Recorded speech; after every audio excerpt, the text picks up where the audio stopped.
Hi YouTubers!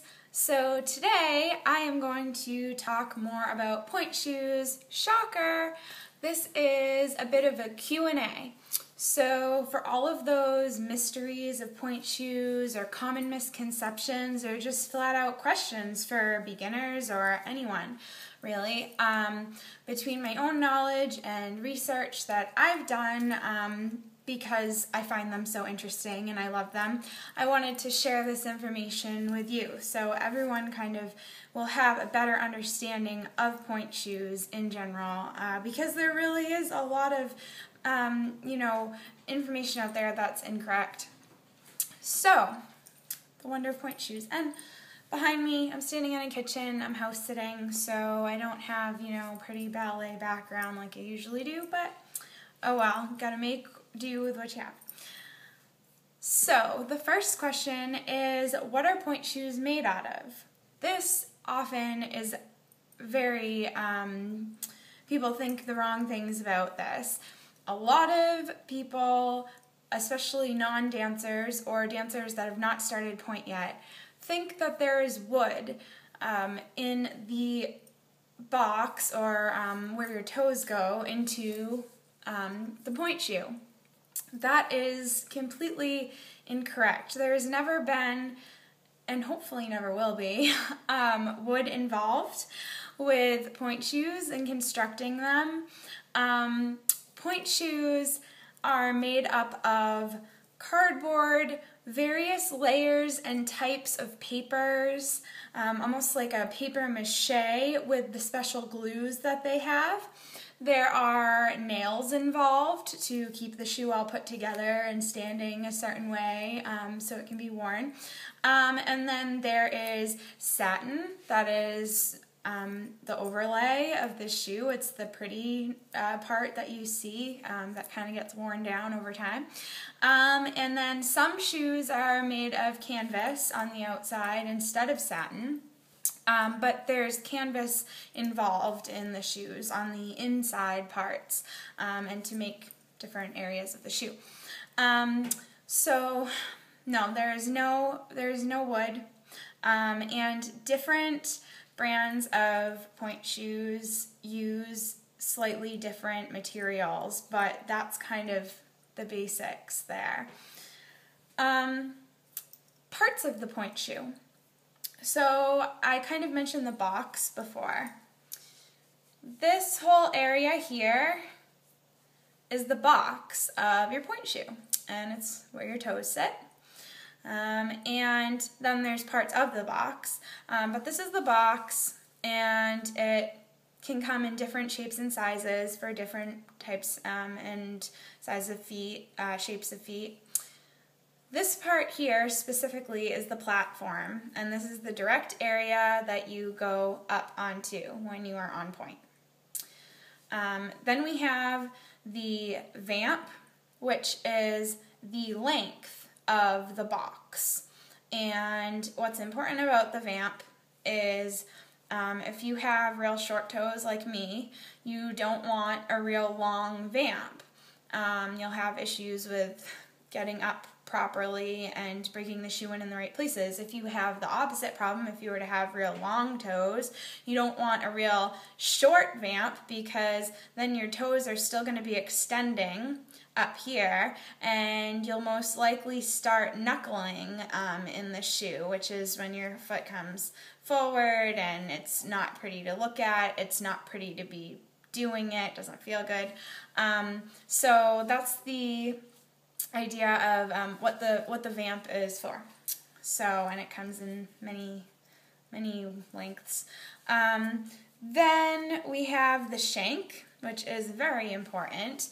Without a shank, you basically don't have a pointe shoe. We, as dancers, do all sorts of things to our shanks to make them feel a certain way for our feet and our dancing. Like in some of my other videos, you may have seen me 3/4 shanking, and that's a whole different thing, but every shoe comes with a shank. When I peel this back here, you'll see this is the inside sole, okay? That's the outside sole. And there's a few different layers of this, okay? It's like a cardboardy type material. And then inside here, beneath here, there is a very strong, hard layer that runs all the way down, and that is the shank, and that is what keeps you up on your toes. That is what keeps your foot stable and really allows us to dance on our toes. As the shank dies, that's commonly the reason why we have to move on to another pair of shoes, because there's not enough support to keep us up and we start falling, and the shoe becomes too soft. And you can get your shoes in different strengths. Some people prefer or need a softer shank, while others want a harder shank. So that's another variant. There are other more intricate details of the shoe that we don't really have to get into too much. Those are really the areas to know as part of your pointe shoe. Brands. I'm just going to list out some. There's a whole mess of brands. There's super popular ones to some that a lot of people have never heard of, but you know, ones that have gone wildly international, while others kind of stay more in different locations of the world. But just to list some that you may have heard of, may not. Gamba, Sodanza, Capezio, Block, Sancha, Gainer Minden, and Grishko, and so on and so on. How much do they cost and why? Pointe shoes range in cost a good deal, actually. You can, just going by a price in a dance store, let's say, you might be able to find a pair that are marked at full price. It depends on where you are located too, of course, but you might be able to find a pair for, let's say, around $60. And then there might be another pair that's made by another manufacturer that are over $100. The reasoning for such a big gap in price, well, a lot of these shoes come from overseas, from different countries, different places. They're, you know, made slightly different. Maybe some of them are made to last longer. Maybe some of them are new in the industry, like that actual style within that company's, you know, line of pointe shoes. Maybe there's a new feature to them that is supposed to be the next best thing. You know, like Gainer Mindens are known to be extremely pricey because they are actually made out of multiple different kinds of materials, and the way they're made is not traditional.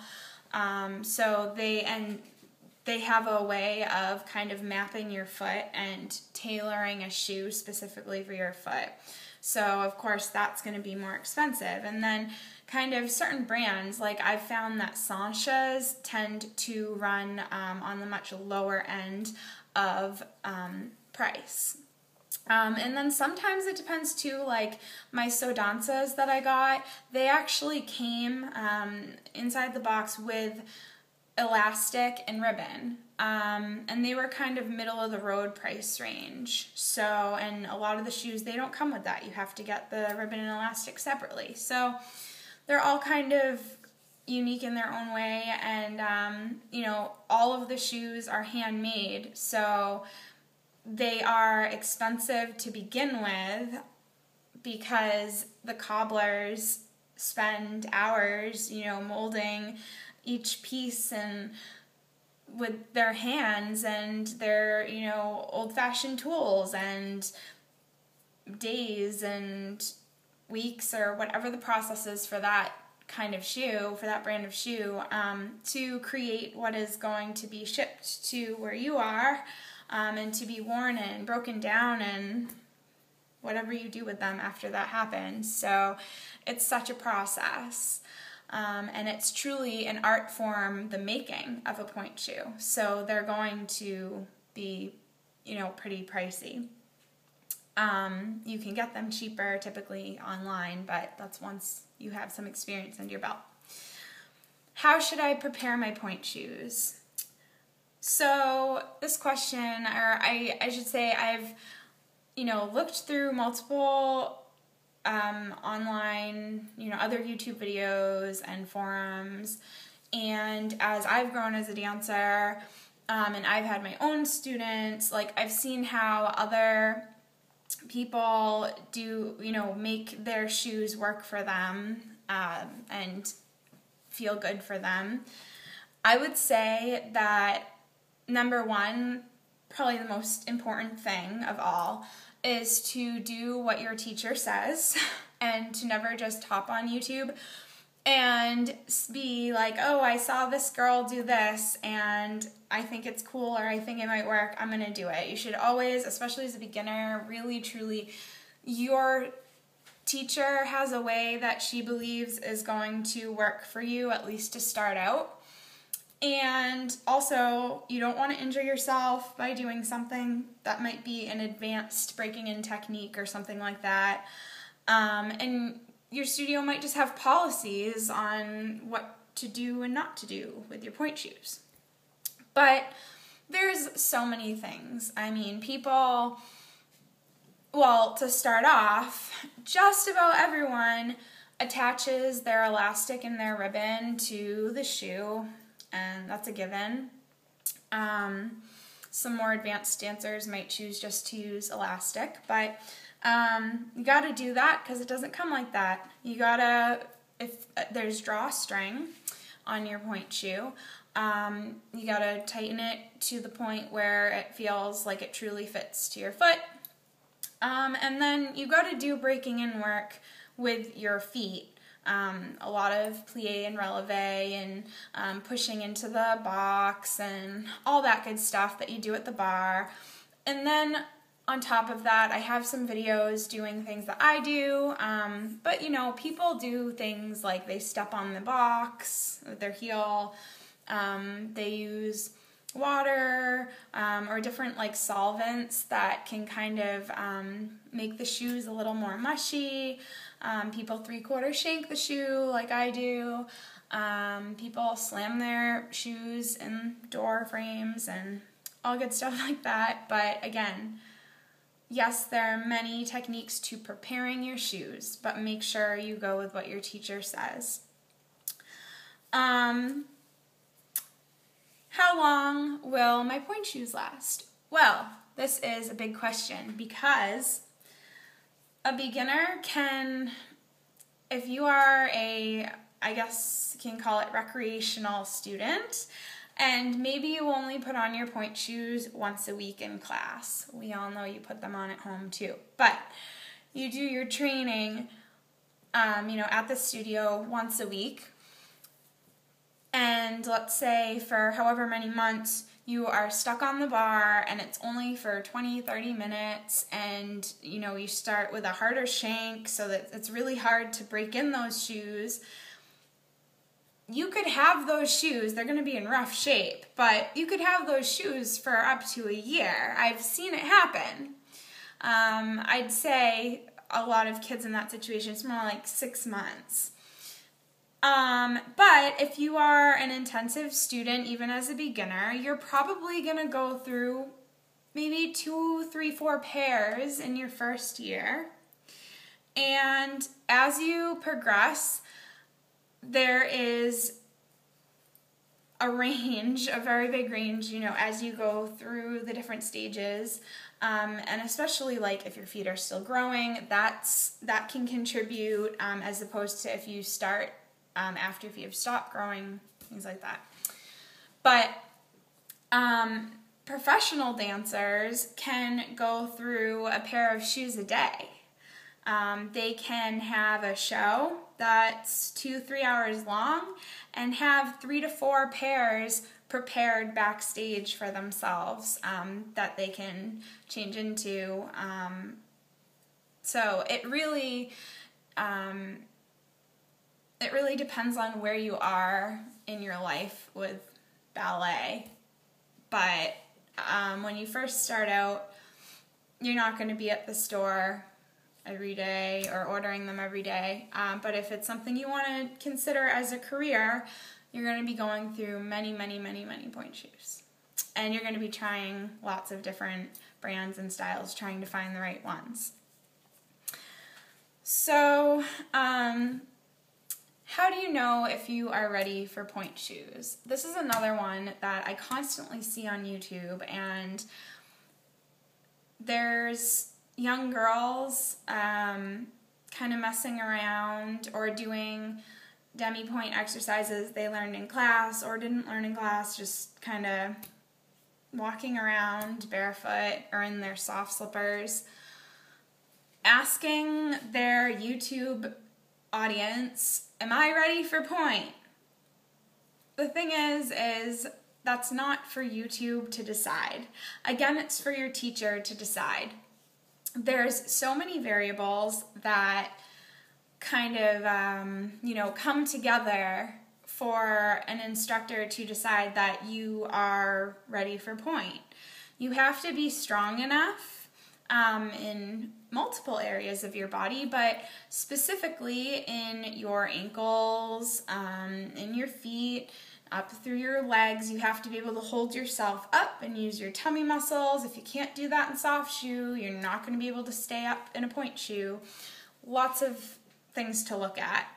A teacher also should be, if they're not, looking at things like toe configuration and the arch of the foot and the alignment of the feet up through the legs, because there's lots of advancements in the world of ballet now as far as making more feet compatible for pointe work, I guess, if that makes sense. However, with that said, not everyone is cut out for it. Not everyone can do it. And it's so individualized. So just because your best friend went on pointe a year ago and you guys are the same age and you've been dancing for the same amount of time and so on and so forth, does not mean that it's your time too. And there's so many things that need to be heavily considered, because going on pointe is really a rite of passage, and it's something to be excited about, but it's something to work for, and it's something to be careful with and to be slow and steady with. And there's nothing worse than seeing a kid go on pointe and then have to be taken off pointe because they were put on before they were ready, without the proper guidance or whatnot, and you don't want that to happen. So all in all, my answer to this question, when are you ready? When your teacher says so, and hopefully they're making a wise decision. What can you expect? Well, you can expect it to be an exciting time, of course. You can expect to go to the dance store. I go with my students to their first pointe shoe fitting. Not all teachers do. But you can expect it to be a little bit trying because there's just so many pairs, and the dance store owner, is just seeing your feet for the first time and has to kind of figure out what might work for you. And things that a lot of times kids aren't prepared for is, what if the store doesn't have a style that works for my foot and I can't get them that day that I was supposed to, and now I need to go to another store? It can happen. Other things that can happen, you might find the perfect shoe, but you might need like a half a size up or down, or a width slightly different, and that exact shoe is not in stock, and you have to wait 2 weeks for the dance store to order it. So those are kind of the potential downers that could and do happen. But it's very exciting to put that shoe on for the first time and to go up, and whether you have your teacher with you or it's just the dance store owner, They're going to ask you to do a few different things. They'll probably have a little dance floor with some type of bar for you to hold on to. They're going to ask you to do some simple things so they can check how well the shoe actually does fit you. You should be able to get your foot in. It should feel very snug, and there should be about a ½ inch of a pinch of fabric at the heel when you put your foot up on the platform so they can grab it behind your heel. There should be a ½ inch. And with that, when you put your foot flat, you should not feel like your toes are crunched or all bent up or anything like that, but at the same time, you shouldn't be able to spread your toes way out or move them all around either. And they'll find the right padding for you too, based on what your teacher might want and has preference of, and what works for your feet. So that's the experience of getting your pointe shoes, and then if your teacher isn't with you, chances are you will be told not to start breaking them in or messing around in them or sewing anything to them until your teacher does see them, just in case she doesn't like the way they look on your feet and you have to go back to the store and try again. It happens. So beginning pointe work, it's very slow. It's very, I'll say it again, trying. It's a lot of repetition of just the work you've been doing in pre-pointe class, but now you have your shoes. And you won't be doing much, if any, center work for quite some time. There'll be a lot of trying to balance, trying to feel your way around in those shoes, because it's a very different feeling even when you're standing flat. And it is gonna hurt. It's not, everyone has their own opinion on it, but it's not comfortable. So there is the potential that you might not be able to handle it, and it happens to some individuals. They can't stand it. You gotta have some tough skin, and literally you do develop tough skin.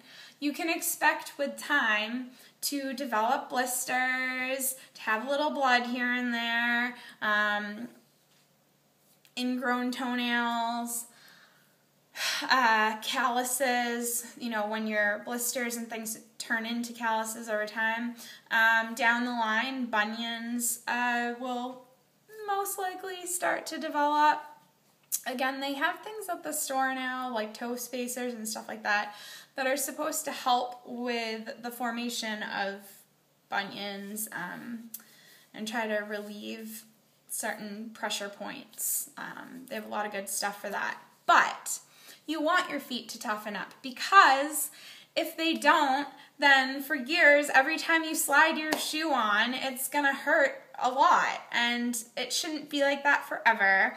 It gets easier.